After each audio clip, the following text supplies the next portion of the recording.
Hello again, it's Generation Guy here. Today we're going to be covering what a turning is in relation to the Strauss-Howe generation theory. Now, the turning is the engine, so to speak, of this theory and how we move from one phase to the next. A great way to look at turnings is to think of them like seasons. Seasons change, seasons progress, but each season is directly tied to the one preceding it and the one it leads into. And sometimes with these turnings or with these changes, we don't even recognize that the change is happening around us. Like frogs in a boiling pot of water. We don't recognize that these changes are happening until much later. And so to accurately understand this, you have to recognize that each turning is going to have a specific mood about it. Just like each spring, I'm sure if I say fall, you have a mental image that pops up into your head of what fall is like or what winter is like. And that's going to be different for everybody depending on where you live or how you view the events of a turning. There are people that relish or enjoy that moment in history or that time in history. They feel like it was meant for them in some way.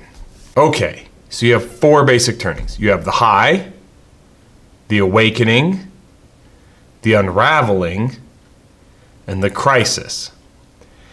Each one is going to feed into the next one to help fuel it or to help us move in that direction, much like the seasons like we talked about earlier.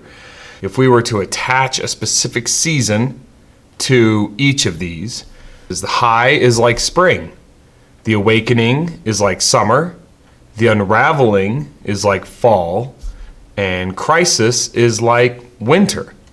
And there's a lot of different ways that they're like that. So let's just start with the high. The high is generally when society is at its peak. There's a lot of conformity. There's an excess of things available to us. Generally, things are pretty darn good. As a society, we're building and we are really dialed into each other and working towards the common good.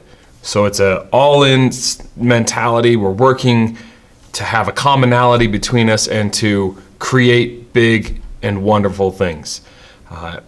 Next, that moves you into summer, which is the awakening. Now, during the awakening, things have been good for such a long time that people start to question the status quo. Like, well, things are good. Why do we do it like this? And they start to change and experiment and to figure out ways in which they can do things differently and hopefully find better ways of doing things. You know, they've kind of become bored of the status quo or how things are. Now, once we've gotten far enough down that, things begin to unravel. Because of all this questioning and this self-introspective, for a long time during the high, you were focused on the society or the outside world. Now, during the awakening, you're focused on the inside or yourself and how you can change and how you can change the world around you. And then things start to unravel because we're looking at, which is the fall, the unraveling. You start to look at your structures and you start to tear them down. And you start to really make substantial changes. Now, I think we can agree that humans generally don't like change. So when this change starts to happen, you start to get friction. And you get different people going up against each other thinking, I want change this way, and other people thinking, I want change this way. And that friction starts to build up, which leads us into the crisis. And that's a major event, generally. So if you want to think of previous crises and the tipping point, they can now look at this, or these are the tipping points that this theory has designated. If we go far enough back, all of these tipping points are generally 80 to 90 years apart from each other. So you have the signing of the Declaration of Independence. And then 87 years later, you have the Civil War. And then 85 years after that, you have World War II. And these are major tipping points that start major crises. And I think crises stick in our mind because it's such a big event and it lasts generally a long time. And so as these crises happen, people galvanize, they come back together as a society, and they try to fix the problems at hand. And once they've done that, everything's great again. and you move back into spring or the high. Everything's good again and people are happy. The question you might ask yourself, or maybe one of the questions you're asking is like, this feels familiar. Like, why does this feel familiar? And I think one of the reasons is a lot of our stories are based around this same structure. It's a much more condensed structure, but a lot of them are. I would liken it to your basic rom-com structure, right? And generally, you enter every one of these stories during the main character's awakening, right? Things are pretty good, but they have some questions about themselves, or they're trying to attain something, or they're trying to get something. In a rom-com, trying to get the girl or the guy. But during this, they have their meet cute, whoever this couple is, and then things are pretty good. They're both finding out new things, learning new things, they're growing as people, but then there starts to be some turmoil. And a lot of times in these stories, we start to see the turmoil before it blows up. Like maybe one of the characters hasn't been telling the truth about something, and the other character, if they find out, it could be bad, right? Well, this starts that unraveling process. Like their perfect relationship is starting to show some cracks, or the structure's not as good, and so it begins to unravel.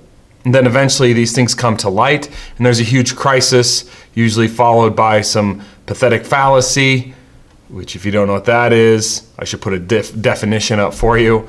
And, you know, someone staring out a window and it's raining and their life's terrible and they're sad and they're like, my life's so tough.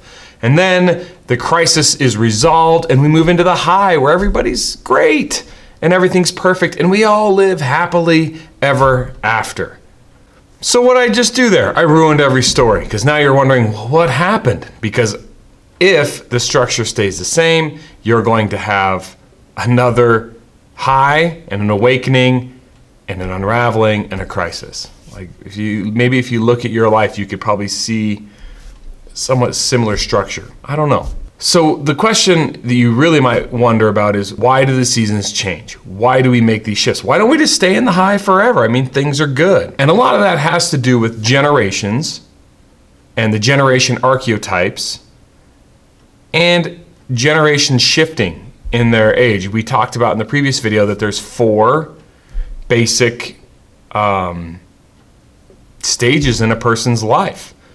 Right? And these basic stages, as you shift from one stage to the next, every generation's shifting about the same time, and that's going to have an effect. And that's what we're going to talk about in our next video when we talk about archetypes and the effect that archetypes have on turnings, and in vice versa, the effect that turnings have on the archetypes. It's all symbiotic. It all works together. So until then, sit tight, buckle up, don't get too freaked out, trying to figure out where we are. We will cover that.